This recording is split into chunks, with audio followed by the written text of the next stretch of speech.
নমস্কার বন্ধুরা, আমার ইউটিউব চ্যানেলে তোমাদের সকলকে স্বাগত। আজকে যে বিষয়টি নিয়ে আলোচনা করব সেটা হচ্ছে পদের ব্যাপ্যতা নিয়ে। এই পদের ব্যাপ্যতা বিষয়টি কি? বিষয়টা হচ্ছে কোনো একটা বচন হতে গেলে সেখানে দুটি পদ থাকে। সেই দুটি পদের মধ্যে উদ্দেশ্যপদ এবং বিধেয় পদ, কোন বচনের ক্ষেত্রে কোন পদ ব্যাপ্য, এই যে বিষয়টা সেইটাই হচ্ছে পদের ব্যাপ্যতা। পদের ব্যাপ্যতার যে মূল বিষয় সেটা হচ্ছে কোনো একটা পদের যদি সম্পূর্ণ ব্যক্তার্থকে গ্রহণ করা হয় তাহলে সেই পদটি হবে ব্যাপ্য, আর যদি দেখা যায় কোনো একটা পদের সম্পূর্ণ ব্যক্তার্থ গ্রহণ করা হচ্ছে না সেক্ষেত্রে পদটি অব্যাপ্য হবে। তো একটা উদাহরণ নেওয়া যাক, তাহলে ব্যাপারটা বুঝতে পারা যাবে।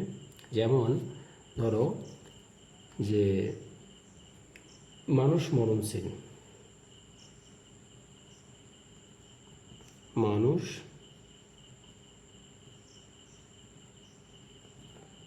মরণশীল। এখানে এটাকে যদি আমরা বাক্য থেকে এলেপ করি, অর্থাৎ লজিক্যাল ফর্ম করি, তাহলে কি হবে? এটা এ বচন হবে। এ বচন করার সময় আমাদেরকে কী করতে হয়? এ বচন করার সময় এলেপ করলাম, তাহলে কি হবে না, সকল মানুষ হয় মরণশীল। সকল মানুষ হয় মরণশীল, এ বচন। এখন দেখো এখানে মানুষ একটা পদ, মরণশীল আর একটা পদ। মানুষ পদটা হচ্ছে উদ্দেশ্য পদ, এটাকে আমরা বলি এস পদ। মরণশীল যে বিধেয় পদ, এটিকে বলা হয় পি বলা হয়। এ বচনের ক্ষেত্রে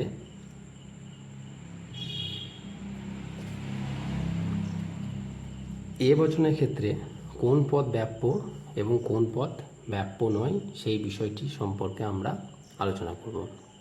এখন এই যে মানুষ পদটি রয়েছে উদ্দেশ্য পদ, সেই উদ্দেশ্য পদটা সকল মানুষকে বোঝাতে চাইছে। তার মানে এটা কি দাঁড়াচ্ছে না, সব মানুষকে এখানে কিন্তু বলা হচ্ছে সকল মানুষই মরণশীল। এখানে বিধেয় পদটা কিন্তু ব্যাপ্য নয়, শুধুমাত্র উদ্দেশ্য পদটাই এখানে কিন্তু ব্যাপ্য। তার একটাই কারণ, সেটা হচ্ছে মানুষের যে ব্যক্তার্থ সেই বিষয়টা সমগ্রভাবে ধরা হয়েছে। তার জন্য এখানে এ বচনের ক্ষেত্রে উদ্দেশ্য পদ ব্যাপ্য এবং বিধেয় পদটা কিন্তু অব্যাপ্য।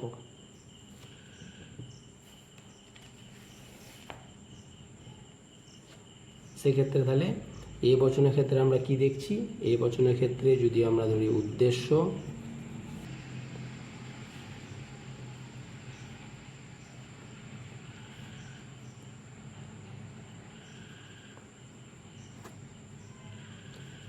তাহলে এ বচনের ক্ষেত্রে আমরা দেখলাম যে মানুষ এই যে পদটা রয়েছে উদ্দেশ্য পদ, এই উদ্দেশ্য পদটা এখানে কিন্তু কি হলো?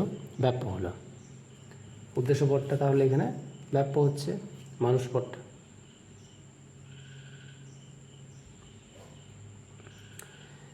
দ্বিতীয় একটা উদাহরণ নেওয়া যাক, ই বচন।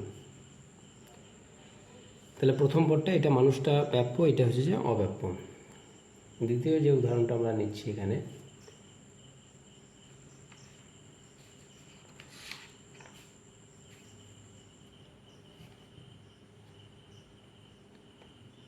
ই বচন। ধরো ই বচনের ক্ষেত্রে আমরা বলছি যে একটা উদাহরণ দিলাম, একদম এলেপ পড়িয়ে দিচ্ছি, অর্থাৎ লজিক্যাল ফর্মই বলছি, কোনো মানুষ নয় সুখী। এক্ষেত্রে এটা ধরো ই বচন। এই ই বচনের ক্ষেত্রে যেটা হবে সেটা হচ্ছে মানুষ যে উদ্দেশ্য পদ রয়েছে এবং সুখী যে বিধেয় পদটা রয়েছে, দুটো পদই কী হবে? দুটো পদই হবে ব্যাপ্য।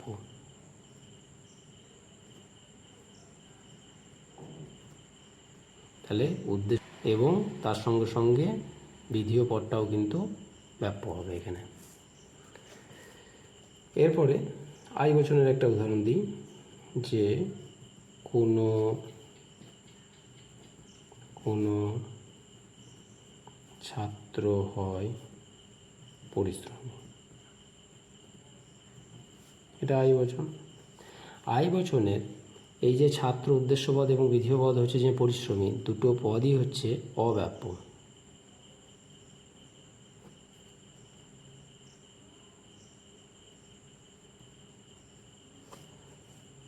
দুটো পদই হচ্ছে এখানে কি বললাম, অব্যাপ্য। এটাও অব্যাপ্য, এটাও অব্যাপ্য। এবং লাস্ট একটা উদাহরণ দিই, সেটা হচ্ছে ও বচন। যেমন ধরো ও বচনের বিভিন্ন রকম উদাহরণ থেকে একটা আমি লিখছি, যে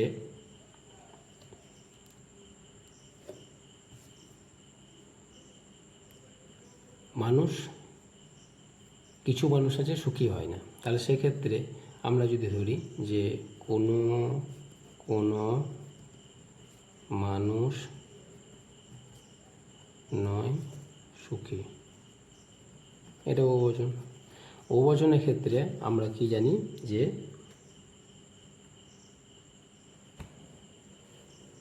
উদ্দেশ্য পদ থাকে সেখানে, আর বিধেয় পদ আছে। তো ও বচনের ক্ষেত্রে আমরা এটা জানি অব্যাপ্য।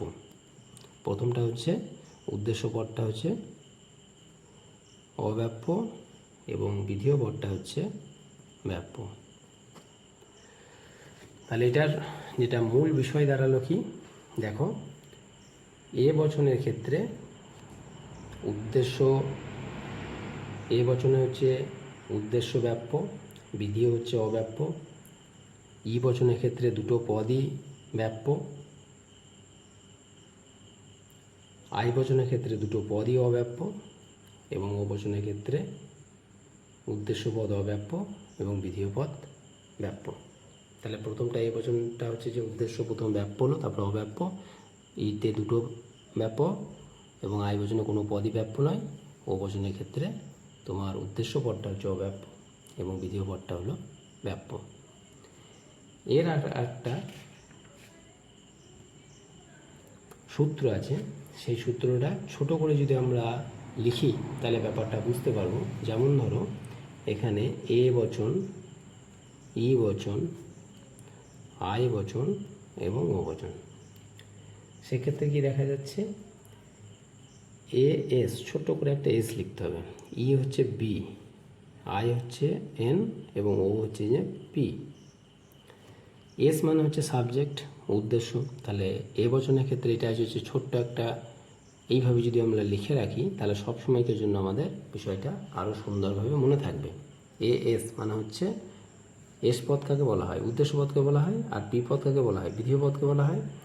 এবং এ এস মানে হচ্ছে সাবজেক্টে ব্যাপ্য, এখানে উদ্দেশ্য ব্যাপ্য।